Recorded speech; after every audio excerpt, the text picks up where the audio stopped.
پھر آگے دیکھتے ہیں، ملاقاتی انٹرویو لینے والا جو تھا ملاقاتی، وہ کیا کہتا ہے کہ اگر ایسا ہے تو آپ کے خیال میں آج کل کے بچوں کے لیے کس قسم کے موضوعات پر بچوں کا ادب لکھنا چاہیے؟ مظفر حنفی کیا کہتے ہیں، گزشتہ برسوں میں راکیش شرما کی خلائی مہم میں بچوں نے جس گہری دلچسپی کا مظاہرہ کیا وہی میرے خیال کا منہ بولتا جواب ہے۔ یعنی میرا بھی وہی خیال ہے کہ آج بچے مصنوعی سیاروں، روبوٹ، کمپیوٹر اور پنڈبیوں کو ہی وہی درجہ دیتے ہیں جو کل ماضی میں دیووں اور پریوں کو حاصل تھا۔ آج کے بچے کا کوہ قاف خلا ہے، یعنی کل کے بچوں کا، پرانے زمانے کے بچوں کا کوہ قاف کیا تھا؟ سنسان جگہ، دشوار راستے، اور مطلب کہانی، پریوں کی کہانی، یہ سب تھا۔ لیکن آج کے بچوں کا کوہ قاف جو ہے وہ خلا ہے، اسپیس میں جانا، اسپیس کی جانکاری، آسمان، ستاروں، ان ساری چیزوں میں ان کا زیادہ دلچسپی ہے۔ اور پرستان انٹارکٹیکا ہے۔ پرستان یعنی کیا ہوتا ہے؟ پریوں کے رہنے کی جگہ۔ یعنی جو پہلے کے لوگ تھے وہ پریوں کے کہانی میں زیادہ دلچسپی لیتے تھے بچے، لیکن آج کے بچے جو ہیں وہ انٹارکٹیکا میں کیا ہے، جو برفیلا علاقہ ہے پورا، تو آج کے بچے کیا ہے اس طرح کی چیزوں میں دلچسپی لیتے ہیں، روبوٹ، کمپیوٹر، پنڈبیاں، انٹارکٹیکا، خلا، اسپیس، ان ساری چیزوں میں۔ کوئی بھی موضوع خواہ وہ سماجی برائیوں سے تعلق رکھتا ہو یا کوہ پیمائی سے، وہ سائنسی مہم ہو یا جنگ جوئی، بذات خود دلچسپ نہیں ہوا کرتا، اسے دلچسپ بناتا ہے ہمارا برتاؤ اور سلیقہ۔ البتہ مقصدی کہانیاں لکھتے ہوئے ہمیں اس نقطے کو ضرور ملحوظ رکھنا ہوگا، یعنی ضرور اس نقطے کو ملحوظ رکھنا یعنی مد نظر رکھنا ہوگا کہ بچہ براہ راست اخلاقیات اور پند و نصیحت کا درس سننا پسند نہیں کرتا۔ یہ کڑوی گولیاں اسے اسکول اور گھر میں کافی کھلائی جا چکی ہیں۔ کہانیوں کی کتابوں اور رسالوں کا سہارا وہ تفریح کی غرض سے لیتا ہے، چنانچہ ہمارے فنکاروں کو اپنے مقاصد شہد و شکر میں لپیٹ کر پیش کرنے ہوں گے۔ یعنی یہ کیا کہنا چاہتے ہیں کہ عام طور سے بچے جو ہے اسکول اور گھر میں کافی نصیحت یا لیکچر سنتے رہتے ہیں اور وہ چڑ جاتے ہیں، غصے میں آ جاتے ہیں۔ بچہ جو ہے یہ عام طور سے کھلم کھلا سننا پسند نہیں کرتا، اس لیے ہمیں کیا کرنا چاہیے، جو نئے زمانے کے فنکار ہیں انہیں کیا کرنا چاہیے، یہ ایک نئی چیزوں میں یعنی شہد و شکر یعنی تھوڑا سا لپیٹ کر یہ نصیحت و پند پیش کرنا ہوگا بچوں کے سامنے۔ مجھے 100% یقین ہے کہ ایسی مقصدی کہانیاں اور ادب جن میں بچوں کی دلچسپی کا وافر سامان بھی موجود ہوگا۔ وافر یعنی بہت زیادہ مقدار میں، یعنی یہ کیا کہنا چاہتے ہیں کہ خلا ہے، اسپیس ہے، انٹارکٹیکا ہے، روبوٹ، کمپیوٹر، پنڈبیوں، ان ساری چیزوں میں بچوں کو زیادہ انٹرسٹ ہے، تو انہی کہانیوں کو اس انداز میں فنکاروں کو لکھنا چاہیے کہ اسی کے بیچ میں وہ شہد اور شکر کے بیچ میں لپیٹ کر اپنے نصیحت بھی پیش کرتے رہیں جو بچوں کے دماغ پر تھوڑا اثر پہنچے۔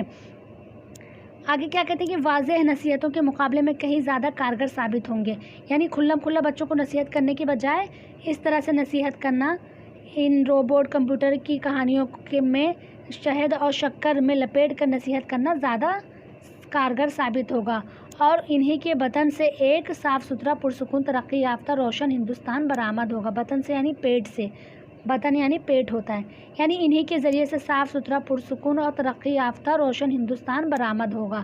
ملاقاتی دنیا کے ترقی یافتہ ملکوں میں بچوں کے ادب کی فنی و تدریسی صورتحال کیا ہے؟ مظفر حنفی، دنیا کی ترقی یافتہ ممالک میں بہت سی زبانیں رائج ہیں، میں ان سے واقف نہیں ہوں، البتہ انگریزی سے یاد اللہ ہے۔ یاد اللہ ہونا یعنی تعلق ہونا، یعنی انہیں انگریزی سے تھوڑا تعلق ہے اور اس میں ادب اطفال کا انتہائی عمدہ اور معیاری ذخیرہ موجود ہے۔ اطفال یہ طفل کی جمع ہے، طفل یعنی کیا ہوتا ہے؟ بچہ، یعنی بچوں کے ادب میں انگریزی زبان میں زیادہ عمدہ اور معیاری ذخیرہ موجود ہے، یعنی بہت زیادہ ذخیرہ یعنی ہوتا ہے بہت زیادہ چیزیں موجود ہیں جو پیشکش کے لحاظ سے بھی بہت دلکش ہیں۔ ملاقاتی، ہمارے نامور ادیبوں اور شاعروں نے بچوں کا ادب تخلیق کیا تھا، آج ہمارے مشہور قلم کار اس طرف توجہ کیوں نہیں دیتے؟ مظفر حنفی کیا جواب دیتے ہیں، کوئی ایسا شاعر نہیں جس نے بچوں کے لیے ادب تخلیق نہ کیا ہو۔ میر، سودا وغیرہ کے علاوہ غالب نے تو بچوں کے لیے قادر نامہ بھی لکھا ہے۔ ان کے بعد اقبال کو لیجیے، اقبال نے بچوں کے لیے کتنی اچھی اچھی نظمیں لکھی ہیں، تو علامہ اقبال کی بچوں کے لیے بہت اچھی اچھی نظمیں ہیں۔ ایک ہے شہد اور مکھی، چاند اور تارے، پہاڑ اور گلہری، نیٹ پہ بھی موجود ہے، بہت اچھی ہے۔ آگے چلے تو فیض کرشن چندر اور عصمت چغتائی ہیں، پھر حفیظ جالندھری، احمد ندیم قاسمی، مرزا ادیب، قرۃ العین حیدر کے نام مجھے یاد آ رہے ہیں۔ ان کی جانب لوگوں نے خوب توجہ کی، لیکن ادب اطفال کو اپنی بنیاد بنانے والے ادبا و شعراء کو اس لائق نہیں سمجھا گیا کہ ان پر کچھ لکھا جائے۔ ادیب کی جمع ادبا اور شاعر کی جمع شعراء۔ ادب اطفال کی جانب نئے لکھنے والے اس لیے بھی کم مائل ہوتے ہیں کہ وہاں سے حاصل کچھ نہیں ہوتا، یعنی جو صرف ادب اطفال پر لکھتے ہیں، اسے اپنی بنیاد بناتے ہیں تو انہیں زیادہ کچھ حاصل نہیں ہوتا، اس لیے لوگ اس کی طرف زیادہ توجہ نہیں دیتے ہیں۔ ملاقاتی بچوں کے غیر لسانی ادب مثلاً کارٹون، ویڈیوز، اینیمیشن فلمیں وغیرہ کی تعلیمی اہمیت کیا ہے؟ یہ بچوں کی کردار سازی میں کس حد تک مفید ہے؟ مظفر حنفی: بے شک تدریسی کام میں یہ سب بہت معاون ہے، معاون یعنی مددگار ثابت ہوتے ہیں، البتہ کردار سازی کے ساتھ یہ چیزیں بعض منفی اثرات بھی پیدا کرتی ہیں۔ بچے اکثر کامکس کے بہت عادی ہوتے ہیں۔ کامکس آپ کو پتہ ہوگا اکثر ڈوریمون میں نوبیتا پڑھتا ہے اپنی پڑھائی چھوڑ کر، تو وہی کہنا چاہتے ہیں کہ بچے اکثر کامکس کے بہت عادی ہوتے ہیں، اس طرح پڑھنے لکھنے کا انہیں وقت نہیں ملتا اور صحت پر بھی برا اثر پڑتا ہے، اس لیے ان کے دیکھنے یا پڑھنے میں توازن ضروری ہے۔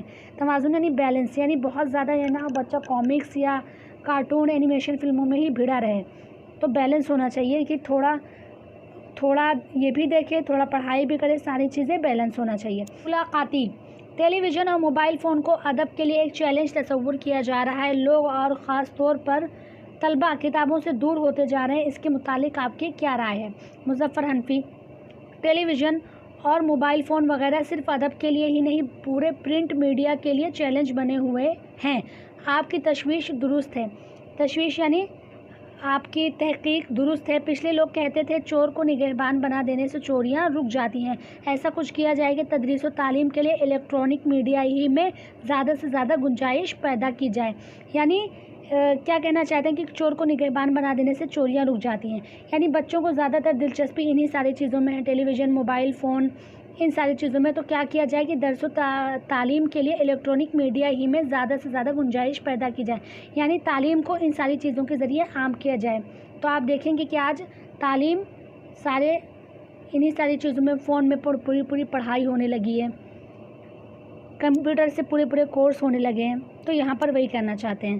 آگے کیا کہتے ہیں ملاقاتی: اردو ادب اطفال میں آپ کا حصہ کیا اور کتنا ہے؟ مظفر حنفی: نثر میں کہانیوں کے میرے 3 مجموعے، نیلا، ہیرا، بندروں کا مشاعرہ، یعنی کہانیوں کے 3 مجموعے ہیں۔ حلوہ چور: نیلا ہیرا 1، بندروں کا مشاعرہ 2، حلوہ چور بچوں کی نظموں کے 6 مجموعے۔